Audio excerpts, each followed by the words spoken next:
السلام علیکم ورحمۃ اللہ وبرکاتہ۔ پچھلی قسط میں ہم نے ابن عربی کی سب سے ضخیم کتاب الفتوحات المکیہ کا جائزہ لیا۔ ہم نے دیکھا کہ کیسے انہوں نے نور محمدی صلی اللہ علیہ وآلہ وسلم کو سب سے پہلی روحانی تخلیق قرار دیا، اور اسی طرح انہوں نے مقام محمود کو حضور صلی اللہ علیہ وآلہ وسلم کا منفرد شرف بتایا۔ تو آج کی اس قسط میں ہم ابن عربی پر اپنی گفتگو کو مکمل کریں گے، اور آج کا جو موضوع ہے وہ آپ کے دل کو بہت زیادہ چھو لے گا، اس لیے کیونکہ اس قسط میں ہم ابن عربی کی نسبت نبی صلی اللہ علیہ وسلم یعنی کہ حضور پاک صلی اللہ علیہ وآلہ وسلم سے ان کے روحانی تعلق پر بات کریں گے۔ اگر آپ ابن عربی کی پوری تعلیم کو دیکھیں تو اس میں ایک بنیادی بات بار بار دہرائی گئی ہے۔ وہ فرماتے ہیں کہ میرا کوئی علم میرا اپنا نہیں ہے، جو کچھ مجھے ملا وہ حضور صلی اللہ علیہ وآلہ وسلم کی پیروی اور ان کی روحانی نسبت سے ملا۔ ابن عربی اپنے آپ کو ایک خاص لقب سے یاد کرتے ہیں، وارث محمدی صلی اللہ علیہ وآلہ وسلم، یعنی وہ شخص جسے علم اور فیض براہ راست حضور صلی اللہ علیہ وآلہ وسلم کے روحانی ورثے سے ملا ہو۔ ان کے نزدیک اللہ تک پہنچنے کا واحد راستہ یہی ہے کہ انسان حضور صلی اللہ علیہ وآلہ وسلم کے نقش قدم پر مکمل طور پر چلے۔ وہ کہتے ہیں کہ جتنی کامل پیروی اتنا ہی کامل فیض، یعنی کہ ابن عربی کے لیے حقیقت محمدیہ صلی اللہ علیہ وآلہ وسلم صرف ایک نظریہ نہیں تھا، وہ ان کی زندگی کا عملی راستہ تھا۔ تو اب آتے ہیں اس واقعے کی طرف جو ابن عربی کی پوری زندگی کا بہت مشہور روحانی واقعہ ہے، اور دلچسپ بات یہ ہے کہ یہ واقعہ خود ابن عربی نے اپنی کتاب فصوص الحکم کے بالکل شروع میں بیان کیا۔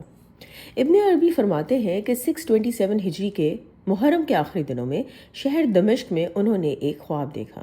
اس خواب میں ان کے سامنے حضور پاک صلی اللہ علیہ وآلہ وسلم تشریف فرما تھے، اور حضور صلی اللہ علیہ وآلہ وسلم کے دست مبارک میں ایک کتاب تھی۔ حضور صلی اللہ علیہ وآلہ وسلم نے وہ کتاب ابن عربی کو عطا فرمائی اور فرمایا، یہ کتاب فصوص الحکم ہے، اسے لیں اور لوگوں تک پہنچائیں تاکہ وہ اس سے فائدہ اٹھائیں۔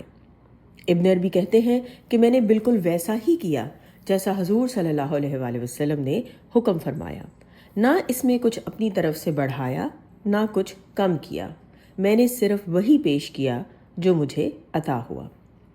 اب آپ دیکھیں، ایک لمحے کے لیے ذرا سوچیں کہ ابن عربی کیا کہہ رہے ہیں۔ وہ اپنی سب سے گہری اور سب سے جو مشہور کتاب ہے اس کو اپنی طرف منسوب نہیں کر رہے، بلکہ وہ اسے حضور صلی اللہ علیہ وآلہ وسلم کی طرف منسوب کر رہے ہیں۔ کہہ رہے ہیں کہ یہ علم میرا نہیں ہے، اس میں میرا کچھ خاصا نہیں ہے، بلکہ یہ حضور صلی اللہ علیہ وآلہ وسلم کا فیض ہے، اور میں صرف ایک امانت دار ہوں۔ یہ بات ابن عربی کے پورے مزاج کو سمجھنے کی کنجی ہے۔ ان کا دعویٰ کبھی یہ نہیں تھا کہ میں نے اپنی عقل سے کوئی نیا فلسفہ ایجاد کیا، بلکہ ان کا دعویٰ ہمیشہ یہ تھا کہ میں نے حضور صلی اللہ علیہ وآلہ وسلم کے دامن سے فیض پایا اور اسی کو بیان کر رہا ہوں۔ ابن عربی الفتوحات مکیہ میں اپنے کئی اور روحانی مشاہدات کو بھی بیان کرتے ہیں۔ وہ کہتے ہیں کہ کیسے انہیں حرم کعبہ کے سامنے روحانی فتوحات عطا ہوئیں۔ اسی طرح ایک روحانی معراج کا بھی ذکر کرتے ہیں جس میں ان کے بقول وہ مختلف روحانی مقامات سے گزرے، اور ہر مقام پر کسی نہ کسی نبی علیہ السلام کی روحانیت سے ملاقات کا تجربہ حاصل ہوا۔ مگر ابن عربی ہر مشاہدے کے بعد ایک بات کو واضح کرتے ہیں کہ یہ سب مقامات اور یہ سارا فیض اس ایک سرچشمے سے ہی ہے جسے وہ حقیقت محمدیہ صلی اللہ علیہ وآلہ وسلم کہتے ہیں۔ ہر نبی کی روحانیت بھی ان کے نزدیک اسی نور محمدی صلی اللہ علیہ وآلہ وسلم کی ایک شاخ ہے، تو معراج کا ہر مقام در حقیقت اسی ایک حقیقت کے گرد گھومتا ہے۔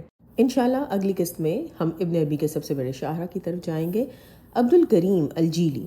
یہ وہ عظیم عارف ہیں کہ جنہوں نے ابن عربی کے افکار کو کھول کر بیان کیا اور حقیقت محمدیہ صلی اللہ علیہ وآلہ وسلم پر اپنی بہت ہی مشہور کتاب میں ایک نئی روشنی ڈالی۔ دعا ہے کہ اللہ تعالیٰ ہمیں حضور پاک صلی اللہ علیہ وآلہ وسلم کی وہ معرفت عطا فرمائے کہ جو اس کے دربار میں قبول اور مقبول ہو۔ آمین ثم آمین۔ صلی اللہ تعالیٰ علی حبیبہ محمد و آلہ وسلم۔